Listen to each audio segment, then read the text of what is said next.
राम राम दोस्तों।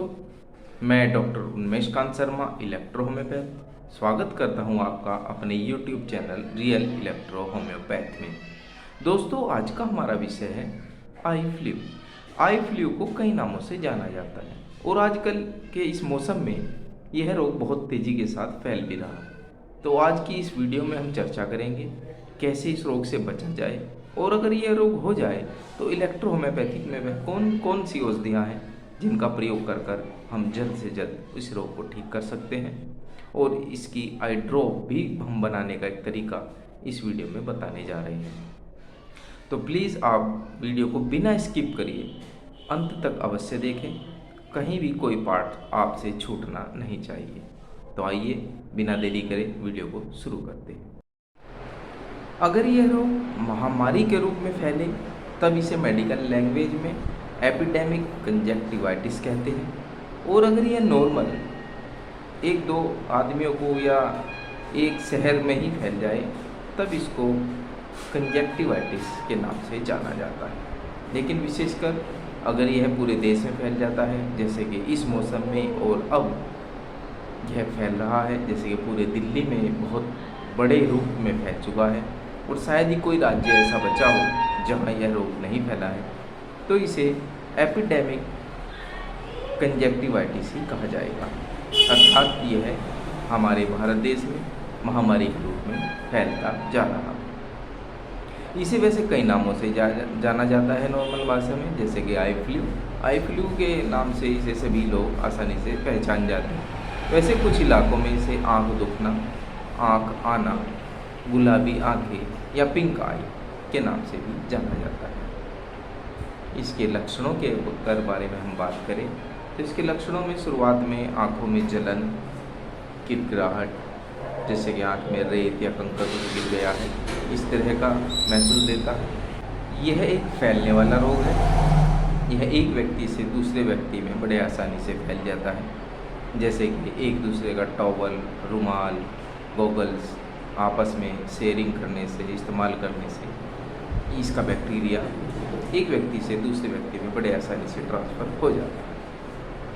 तो इसमें ध्यान रखने वाली भी बात यही है कि हमें एक दूसरे का सामान, जैसे कि तौलिया, गॉगल्स या रुमाल आपस में इस्तेमाल नहीं करना है, तो हम इस रोग से काफ़ी हद तक बच सकते हैं।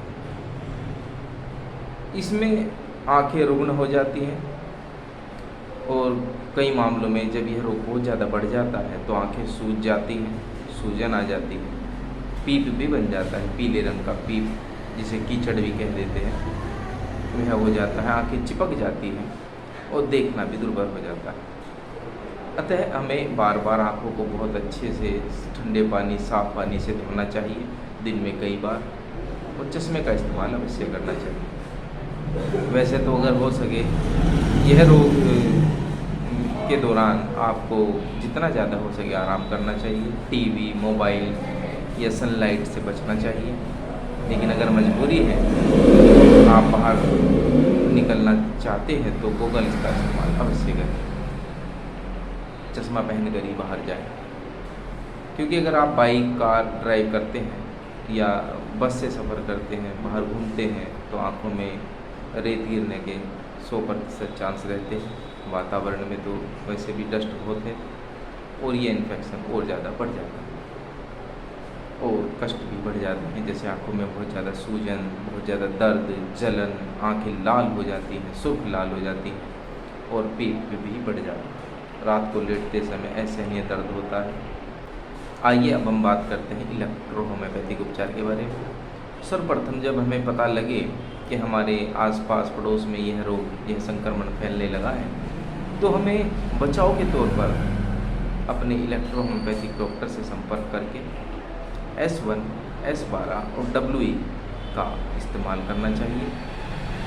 यह हमें संक्रमण से बचाता है और इस रोग को लगने ही नहीं देता, और आँखों को बार बार ठंडे पानी से धोते रहें। लेकिन अगर बाई चांस यह रोग लग जाए, यह संक्रमण फैल जाए, तब हमें शुरुआती दौर में S1, S12 और WE का इस्तेमाल करना है, और उसके बाद अगर लाली बढ़ती जा रही है, सूजन भी आ गई है, तब हमें दूसरा फार्मूला प्रयोग करना पड़ेगा।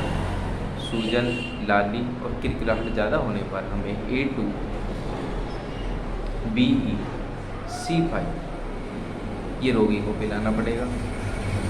ये सभी D4 डाइल्यूशन में आप पिला सकते हैं। D4, D5 या D6 ये 1:9 के अनुपात से बने हुए डाइल्यूशन है।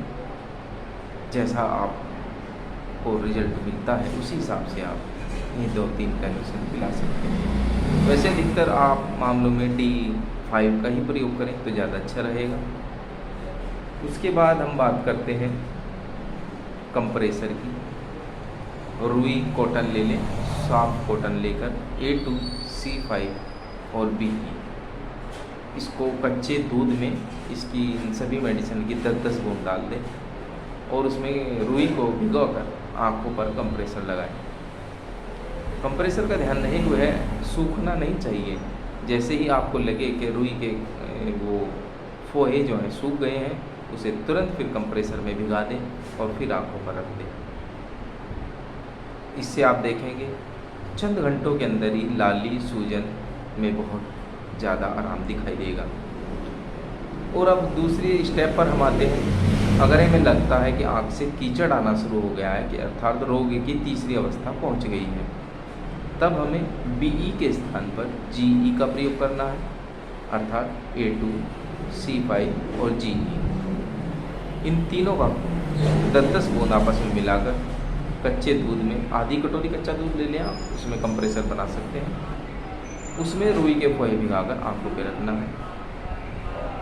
तब ये जो पीला कीच निकल रहा है इसमें बहुत जल्दी आराम दिखाई दे। अगर आपको लग रहा है कंप्रेसर रख तो दिया है लेकिन कीच अब भी बहुत ज़्यादा बन रहा है, तब आप रोगी को S5 और वैन-1 का 3rd डाइल्यूशन पीने को भी अवश्य दें। अर्थात ये रोगी की 3rd स्टेज है रोग की और उसके कॉर्निया पर भी फर्क पड़ सकता है। तो उस चीज़ से बचाव के लिए S5 और वैन-1 का इस्तेमाल अवश्य करें। ये रोगी को पिलाना है। 3rd डाइल्यूशन से हमारा तात्पर्य है जो 1:47 के अनुपात से बना हुआ हो, उसे हम 3rd डाइल्यूशन बोल रहे हैं। अगर 3rd डाइल्यूशन आपके पास नहीं है तब आप D10 भी रोगी को पिला सकते हैं। तो ये तो बात थी कंप्रेसर की। अब बात करते हैं हम आई ड्रॉप की। आई ड्रॉप बनाने के लिए आप 10 ml का ड्रॉपर ले लें और 10 ml के ड्रॉपर में आप 5 ml गुलाब जल और 4 ml डिस्टिल वाटर मिक्स कर लें। और अब इसके अंदर 4 मेडिसिन आपको डालनी है, A2, C5, BE और S12। इन सभी चारों मेडिसिनों की 5-5 ड्रॉप आप इस ड्रॉपर के अंदर डालकर थोड़ा सा हिला दें। ये आपकी आई ड्रॉप तैयार हो गई।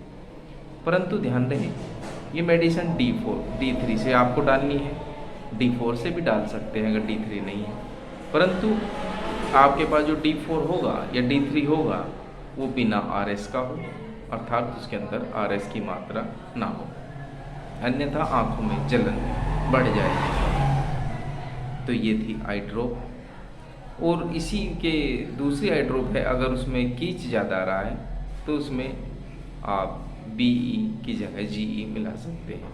अर्थात मतलब अगर जलन ज़्यादा है तो BE इस्तेमाल करें इलेक्ट्रिसिटी में, और पीप ज़्यादा है तो GE का इस्तेमाल करें, और हल्की शुरुआती लक्षण है तब DWE का प्रयोग करें। इस तरीके से आप इलेक्ट्रिसिटी का आई ड्रॉप के अंदर इस्तेमाल कर सकते हैं। तो आपको ये हमारी वीडियो कैसी लगी कमेंट बॉक्स में अवश्य बताइएगा। और अगर आपने अभी तक हमारा चैनल सब्सक्राइब नहीं किया है तो प्लीज़ आप हमारे चैनल को लाइक करें, सब्सक्राइब करें और अपने दोस्तों के साथ शेयर करना न भूलें। धन्यवाद।